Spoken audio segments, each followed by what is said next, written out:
Bonjour tout le monde, bienvenue dans cette vidéo dans laquelle nous allons parler de la CNT espagnole, qui est une organisation anarchiste, un syndicat anarchiste espagnol qui a été très puissant à une époque et qui a même été pendant un temps l'organisation espagnole avec le plus d'adhérents, notamment durant la guerre d'Espagne, en faisant donc un acteur majeur de cette période dont je parle sur cette chaîne YouTube.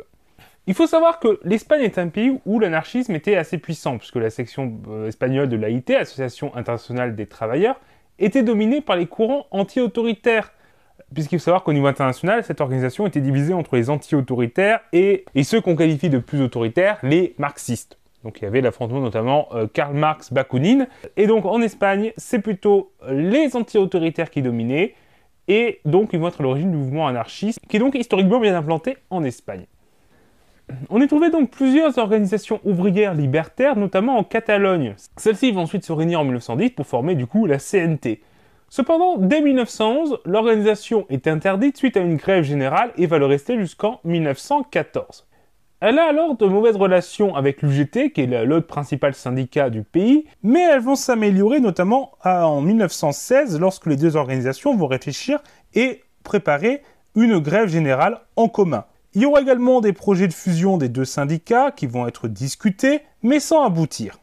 Comme des projets d'intégrer la troisième internationale, l'internationale communiste, à un moment où au début, suite à la révolution russe, il y a eu une partie du courant anarchiste qui a été séduit par la révolution russe et qui a pu être tenté de s'en rapprocher avant que les dérives plus autoritaires ne les en éloignent.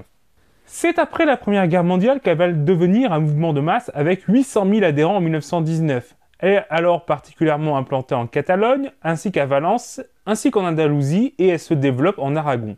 Mais elle doit faire face à une violente répression de l'État, mais également des bandes armées payées par la bourgeoisie qui attaquent et assassinent leurs militants.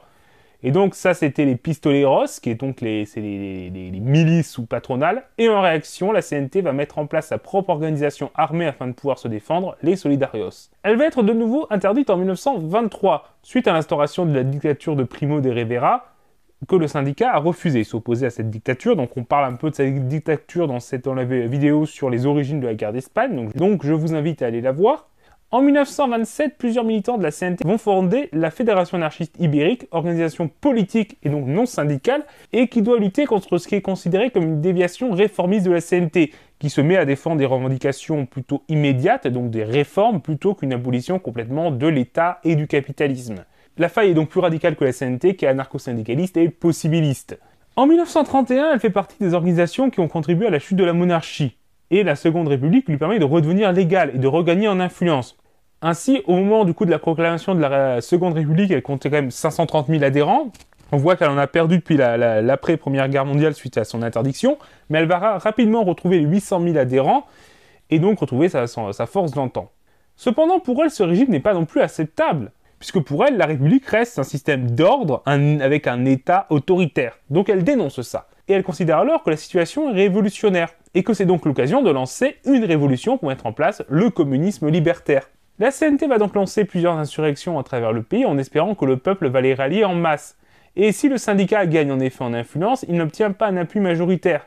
Certes, elle rassemble 2 millions d'adhérents en 1936, mais ça reste minoritaire, y compris au sein de l'ensemble du monde ouvrier.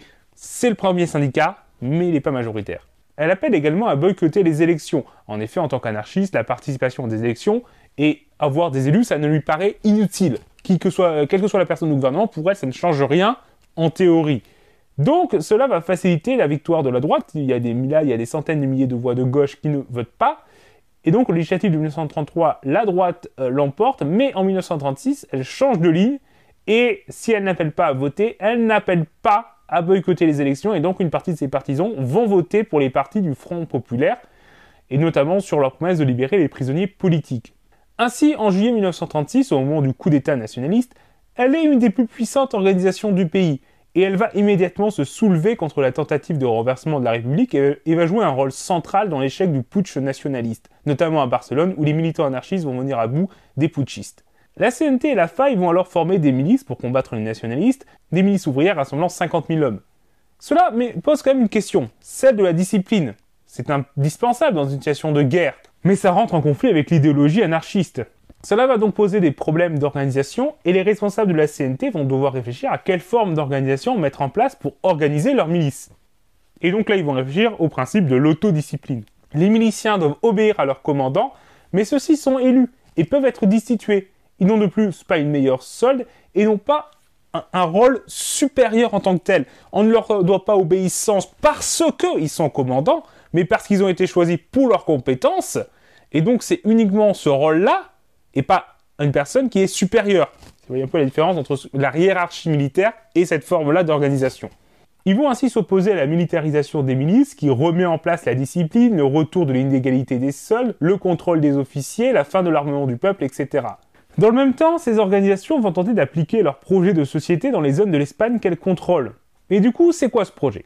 La CNT est une organisation communiste libertaire. Ça prône une société sans État et sans capitaliste, organisée au niveau local à l'échelon de la commune et de l'usine, avec comme organisme de gestion le syndicat. Elle veut la suppression de la propriété privée, du moins d'une propriété exagérée, une propriété lucrative ou accumulée, et garder seulement une propriété d'usage, ainsi que l'abolition de l'État. Les syndicats et les communes doivent ensuite, dans leur système, collaborer ensemble au sein d'une fédération pour coordonner leurs efforts et répondre mutuellement à leurs besoins en régissant la vie économique. Ils défendent donc une collectivisation des terres et de l'industrie, c'est-à-dire une gestion passant aux mains des travailleurs et des paysans, qui décident ensuite de la manière dont le travail doit s'organiser et la manière dont la richesse produite doit être répartie. Ils vont également rentrer au gouvernement en faisant la seule expérience de participation anarchiste à des gouvernements. En septembre, au gouvernement de la Catalogne, où ils sont très puissants, mais ça rentre en contradiction avec leurs idéaux anarchistes. Mais ils considèrent que la situation est exceptionnelle et que ça les pousse à prendre leurs responsabilités.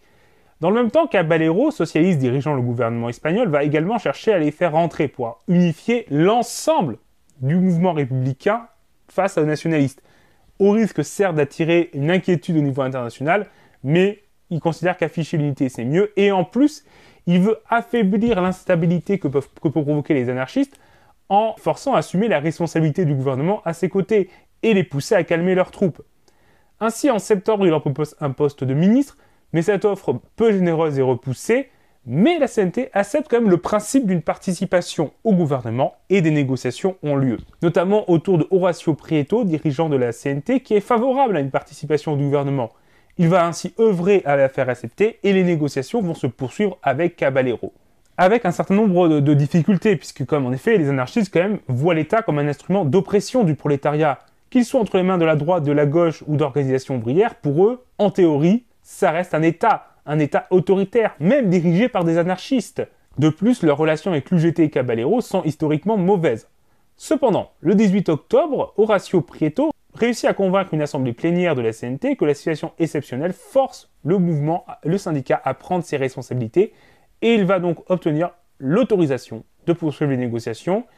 Il faut alors à tout prix remporter la victoire sur le fascisme avant de mener la transformation de la société et l'établissement du communisme libertaire. La CNT demande alors 5 postes de ministre et va finalement en obtenir 4. La santé, la justice, le commerce et l'industrie, avec notamment Federica Montseny, ministre de la Santé, qui certes était opposée à une participation au gouvernement, mais a été convaincue de l'accepter.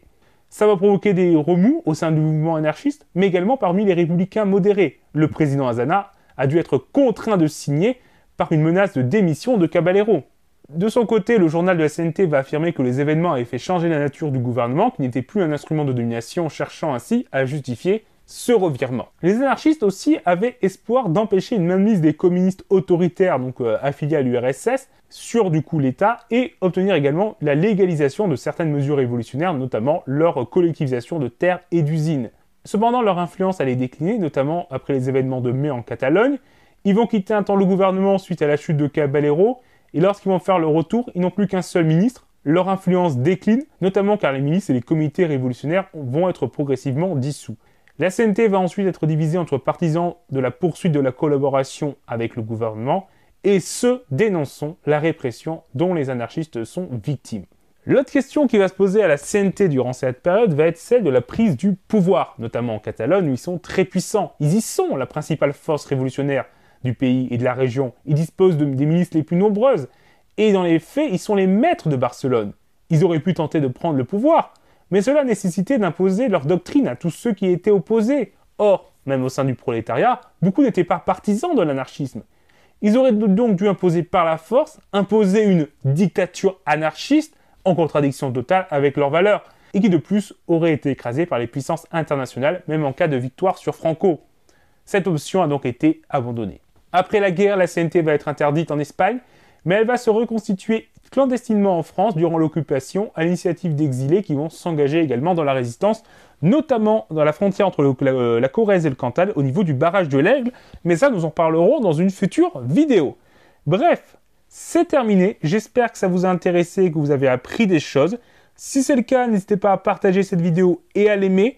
N'hésitez pas également à dire en commentaire ce que vous en avez pensé et à vous abonner pour ne pas rater nos prochaines vidéos.